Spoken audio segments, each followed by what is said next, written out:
నేను కొన్ని డైలాగ్స్ చెప్తాను. ఆగండి ఆగండి, ఇంకా చెప్పలేదు. చెప్పిన తర్వాత అరవండి, ఇంకా నేను డైలాగ్స్ చెప్పలేదు. ఒక అమ్మాయి పెళ్లి చేసేటప్పుడు పెళ్లి కార్డ్స్ ఎంత బాగా ప్రింట్ చేయించాలి అని చూస్తారు, కానీ అమ్మాయి మనసులో అబ్బాయి ఉన్నాడా లేదా ఎవరు ఆలోచించరు.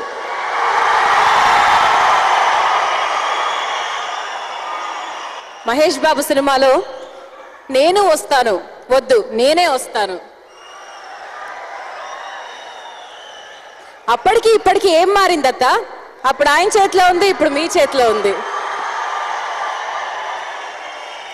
ఇంకా చెప్పాలంటే ఇంకా చాలా ఉంది. ఈరోజు ఇంకా మనం చాలా అవార్డ్స్ కూడా ఇవ్వాలి.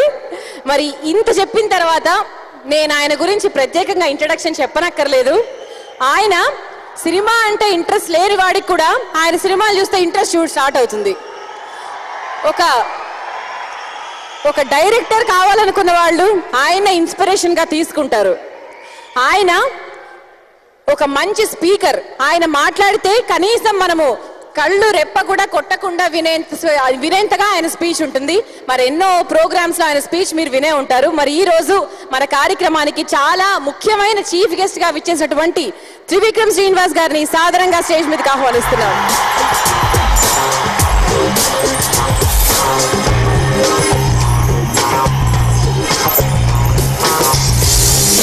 నువ్వే నువ్వే, అతడు, కలేజా, జల్సా, జులై అండ్ రీసెంట్ గా అత్తారింటికి దారేదే సినిమాలతో డైరెక్టర్ అంటే ఇలా ఉండాలి అని ప్రూవ్ చేసుకున్నారు త్రివిక్రమ్ శ్రీనివాస్ గారు.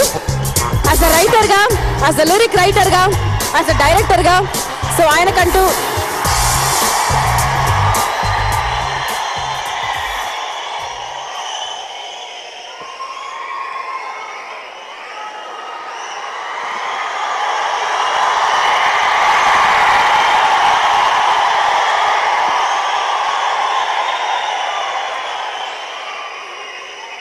అందరికీ నమస్కారం.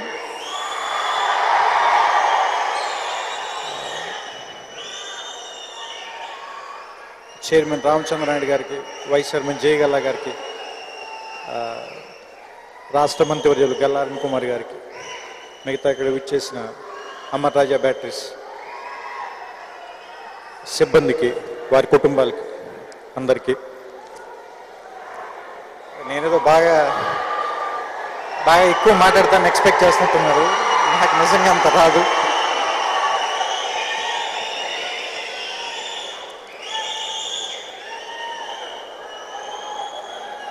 నాకు కార్లు బ్యాటరీ ఉంటుందని తెలుసు, కానీ బ్యాటరీ వెనకాల ఎంతమంది ఉంటారు నాకు తెలియదు నిజంగా.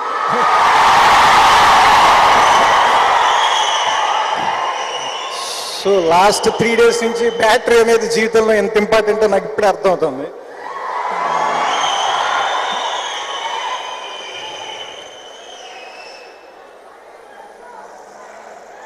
నాకు ఇందాక ఇక్కడ అందరూ పాట పాడుతున్నప్పుడు, డాన్స్ చేస్తున్నప్పుడు అందులో చాలా తప్పులు ఉన్నాయి. కానీ నేను మొట్టమొదటిసారి నా ఫ్రెండ్స్ ఏదో ఒక చిన్న స్కూల్ పెడితే దానికి ఒక యాడ్ ఫిల్మ్ తీయమని అడిగారు. నేను భీమవరంలో ఉన్నప్పుడు.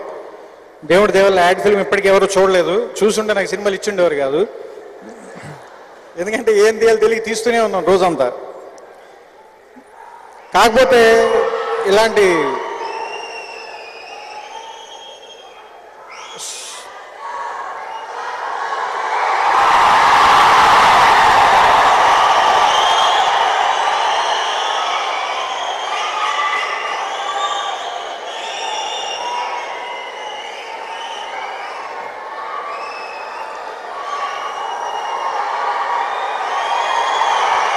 పవన్ స్టార్ పవన్ కళ్యాణ్ ఒక ఆడియో ఫంక్షన్ చూసినట్టుగా ఉంది ఆయనకి.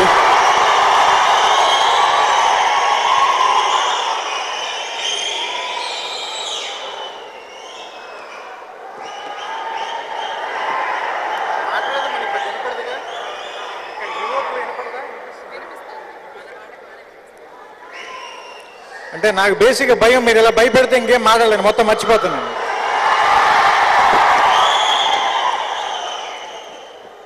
నేను జల్సాలో ఒక డైలాగ్ రాశాను. ఏంటంటే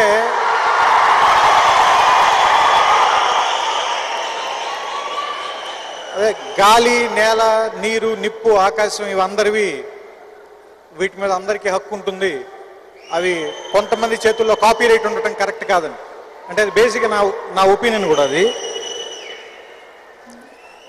అంటే ఇక్కడ ఫస్ట్ నన్ను అట్రాక్ట్ చేసింది ఏంటంటే ముందు పంచభూతాల్ని ఈ అమర్ రాజా బ్యాటరీస్కి కనెక్ట్ చేయటం నాకు నచ్చింది. ఎందుకంటే బ్యాటరీ అనేది బాగా టెక్నికల్గా మ్యాన్ మేడ్ థింగ్ కదా, మనం తయారు చేసేది. కానీ దాన్ని మనం తయారు చేయట్లేదు, నేచర్ ఇచ్చిన దాంట్లోంచే వాడుకుని దాన్ని మళ్ళీ జనానికి ఇస్తున్నాం అనే ఒక ఫీలింగ్ జనరేట్ చేస్తుందా అనిపించింది నాకు. ఎందుకంటే ఆ 5 కలర్స్ కానీ 5 ఎలిమెంట్స్ కానీ చూస్తుంటే. ఎందుకంటే నాకు చాలా సంవత్సరాల క్రితం ఒక మిత్రుడితో ఒక డిస్కషన్ జరుగుతున్నప్పుడు, ఒక సాయంత్రం పూట కూర్చొని మాట్లాడుకున్నప్పుడు ఆయన నాతో ఒక మాట చెప్పాడు. మామూలుగా మనుషులకు 4 కాలాలు ఉన్నాయి: కృతయుగం, త్రేతాయుగం, ద్వాపరయుగం, కలియుగం. They 4 ages according to the Hindu mythology. కృతయుగంలో ఒక రాక్షసుడు ఏదో బుక్స్ పట్టుకుని, వేదాలు పట్టుకుని కిందకి వెళ్ళిపోయి సముద్రం కింద దాక్కున్నాడు. దాక్కుంటే విష్ణుమూర్తి వరాహ అవతారంలో వచ్చి అతన్ని చంపి ఆ వేదాలన్నీ పైకి తీసుకెళ్ళాడు. త్రేతాయుగంలో సీతని రావణాసురుడు సముద్రం దాటి అవతలికి తీసుకెళ్ళాడు. రాముడు వెళ్ళి యుద్ధం చేసి తన సీతని వెనక్కి తెచ్చుకున్నాడు.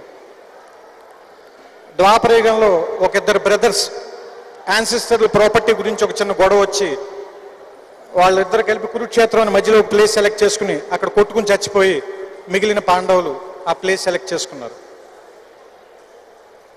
ఈ 3 ఆలోచిస్తుంటే ఏమనిపించిందని ఆయన చెప్పాడంటే, నాకు cause of the war is knowledge once. జ్ఞానం కోసం పోరాటం జరిగింది.